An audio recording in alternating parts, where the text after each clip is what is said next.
اللہ تعالیٰ نے جو لوگ قیامت کا انکار کرتے ہیں ان کا تذکرہ کیا ان آیات میں، اور بتایا کہ قیامت کب آئے گی اس کا علم اللہ کے سوا کسی کے پاس نہیں ہے اور اللہ دے گا بھی نہیں، لیکن آئے گی ضرور۔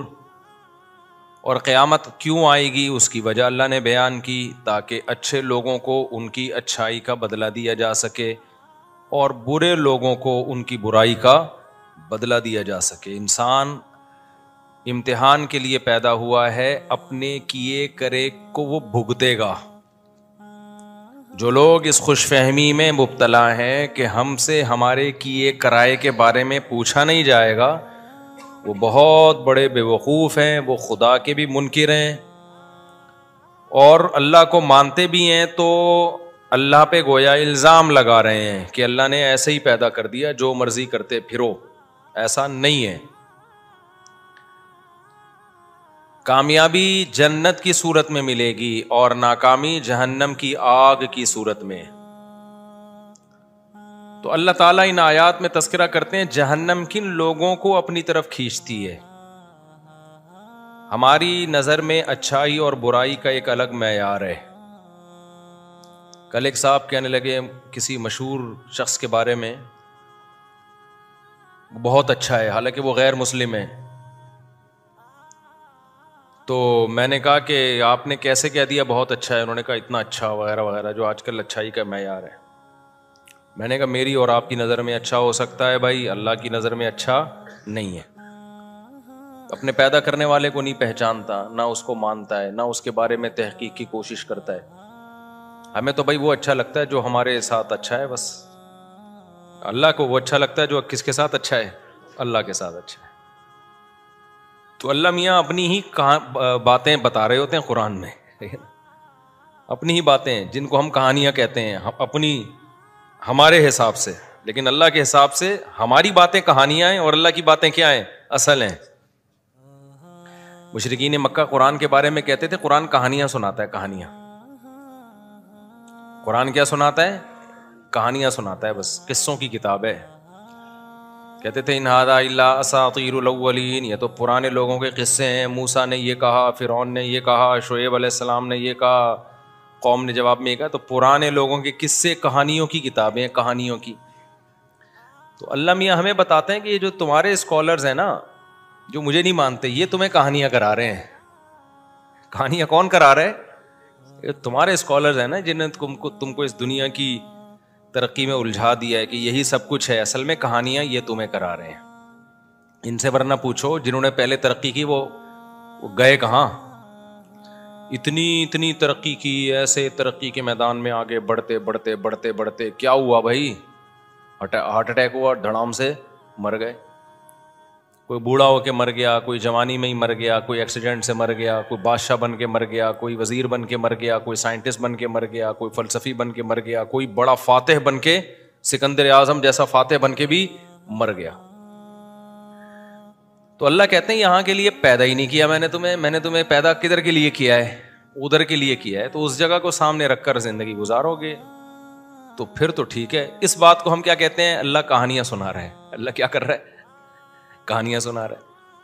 یہ جو ملحد لوگ ہیں، مشرک لوگ ہیں، ملحد لوگ، ایتھیس لوگ، سیکولر لوگ، یہ قرآن پر یہی تو اعتراض کرتے ہیں۔ قرآن حوروں کی لالچ دے کے معاذ اللہ کہانیاں سنا رہا ہے، حوروں کی لالچ دے رہا ہے، جنت کی نہروں کی لالچ دے رہا ہے۔ بھائی یہ سب کہانیاں ہیں۔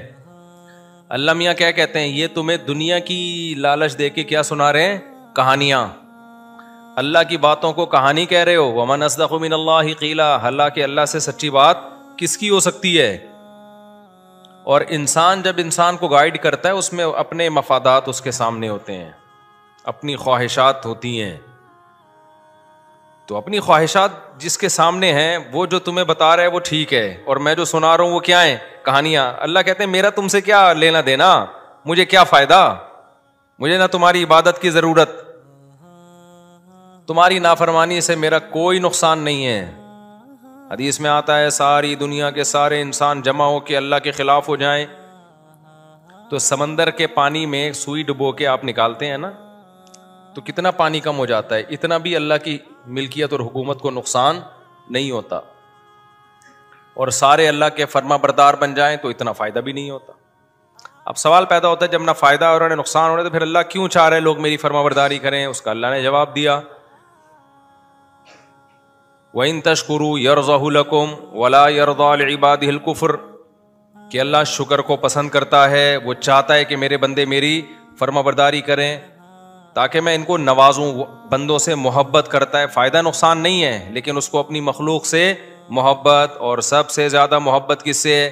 انسان سے. کیوں بھائی انسان سے بہت زیادہ محبت کیوں ہے؟ اس میں کیا کوئی سرخاب کے پر لگائے اللہ نے الگ سے انسان میں؟ انسان کی تو 2 ٹکے کی اوقات نہیں ہے. اتنے بڑے بڑے فرشتے اللہ نے پیدا کیے، اتنے بڑی بڑی. انسان جس زمین پہ رہتا ہے اس کی اس کائنات میں 2 ٹکے کی اوقات نہیں. اتنی چھوٹی سی زمین ہے. ابھی پرسوں کوئی مجھ سے پوچھ رہا تھا ہم چاند پہ جائیں گے تو زمین کو کہاں دیکھیں گے؟ میں نے کہا اوپر دیکھیں گے. وہ صاحب حیران ہو گئے. وہ تھوڑا دیہاتی ٹائپ کے صاحب تھے. وہ کہہ رہے ہیں یار اوپر کیوں دیکھیں گے؟ تو اچھا مجھے اس طرح کے سوالات میں بڑا مزہ آتا ہے جب مجھ سے کوئی پوچھے نا. میں بھی بچپن میں بہت پوچھتا تھا اس طرح کے سوالات کہ چاند زمین سے بڑا ہے کہ چھوٹا ہے، سورج کتنا بڑا ہے. یہ مجھے بہت دلچسپی تھی ان چیزوں میں. تو میرے بھائی بھی مجھ سے پوچھتے تھے ہم جب چاند پہ جائیں گے تو زمین کو کہاں دیکھیں گے؟ میں بڑا کنفیوز ہوتا تھا یار واقعی ہم زمین کو دیکھیں گے کہاں؟ تو کسی دیہاتی نے مجھ سے یہ سوال پوچھ لیا. دیہاتی تھے تو وہ شہری لیکن اسٹائل یعنی مزاج دیہات گاؤں والا. تو میں نے کہا بتاؤ جب ہم چاند پہ جائیں گے زمین کو اوپر دیکھیں گے نیچے؟ انہوں نے کہا بھائی نیچے دیکھیں گے، ہم اوپر گئے ہوئے ہوں گے نا. تو میں نے کہا نیچے دیکھیں گے تو نیچے اپنے پاؤں ہوں گے. جب ہم چاند پہ جا کے زمین کو دیکھیں گے تو نیچے چاند پہ بھی تو کھڑے ہی ہوں گے نا. تو نیچے کیا آسمان ہوگا؟ اگر یہ نیچے زمین ہوگی تو سر ہمارا کہاں ہوگا پھر؟ تو بےچارا گھومتا ہی رہا وہ. میں نے کہا نیچے اترا چاند سے، زمین پہ ہی ٹھیک ہے، آپ زمین پہ ہی کیا ہو.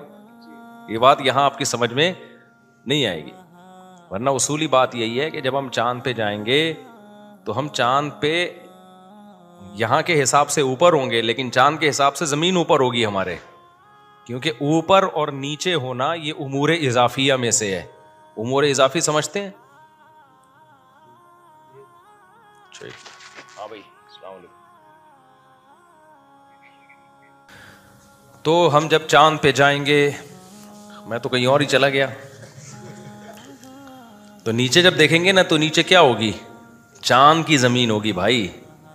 تو یہ اوپر اور نیچے ہونا یہ امور اضافیہ میں سے. اضافی سمجھتے ہیں؟ یہ کوئی چیز نہ اوپر ہے نہ نیچے ہے. نظریہ اضافت تھا نا وہ آئنسٹائن کا تھا، آئنسٹائن کا تھا میرا خیال ہے نظریہ اضافت. وہ یہی ہے کہ اس کائنات میں نا کوئی بھی چیز خود سے نہیں ہے. کسی بھی چیز کو سمجھنے کے لیے ہم کسی دوسری چیز سے سمجھتے ہیں اس کو. کالا کوئی رنگ ہی نہیں ہے. سفید کی وجہ سے کالے کو کیا کہا جاتا ہے؟ کالا. اگر سفید نہ ہوتے نا تو کالوں کی بڑی عزت ہوتی ہے. انہی کو لوگ سفید کہہ رہے ہوتے. اور سفید کو کالے کی وجہ سے سفید کہا جاتا ہے، گرم کو ٹھنڈے کی وجہ سے گرم کہا جاتا ہے، ٹھنڈے کو گرم کی وجہ سے. اب میں نے ایک سائنٹسٹ ہیں ان سے سوال پوچھا، میں نے کہا اس کائنات کا اصل ٹیمپریچر کیا ہے؟ کیونکہ ہمیں جو گرمی نظر آتی ہے، میں ٹاپک پر آ رہا ہوں، آپ بولو گے کیا درس قرآن سننے آئی تھی کیا، کس سے لے کے بیٹھ گئے مولوی صاحب؟ آ رہا ہوں بس. میں نے پوچھا کہ یہ جو کائنات ہے نا یہ چل میں یہ امور اضافی جو ہے نا، اضافیہ جسے کہتے ہیں، اس کو سمجھنا بہت ضروری ہے. شریعت میں بھی اس سے مدد ملتی ہے چیزوں کو سمجھنے میں. بہت فائدہ مند چیز ہے یہ، اس لا کو سمجھنا. تو میں نے ان سے پوچھا کہ کائنات کا اصل ٹیمپریچر کیا ہے؟ بھائی ہمیں تو ستاروں، سیاروں اور سورج کی وجہ سے ٹیمپریچر ملتا ہے نا. تو اگر سورج کی روشنی نہیں ملتی تو ہم زیرو پہ آتے ہیں، زیرو سے پھر مائنس پہ آتے ہیں. تو اگر بالکل ہی کہیں ہیٹ نہ ہو ذرا سے بھی تو پھر کیا مائنس کہاں تک ہوگا؟ 1 گھنٹہ میں نے کوشش کی، ان کو سوال ہی سمجھ میں نہیں آ رہا تھا یہ پوچھ کیا رہا ہے. تو میں نے کہا چھوڑو ایسے ہی ٹھیک ہے. تو ابھی بھی میرا سوال ہے کہ کوئی تو ٹیمپریچر اصل ہوگا نا، کہ اگر کائنات میں کہیں بھی ہیٹ نہ ہو تو پھر اس کائنات کا اصل اوریجنل ٹیمپریچر ہوتا کیا ہے وہ؟ یعنی ہم آج کی ڈگری کے حساب سے اگر ناپیں تو ہو سکتا ہے میرا سوال ہی بیوقوفوں والا ہو، لیکن واللہ عالم مجھے اس کا جواب ابھی تک کسی نے دیا نہیں. خیر، تو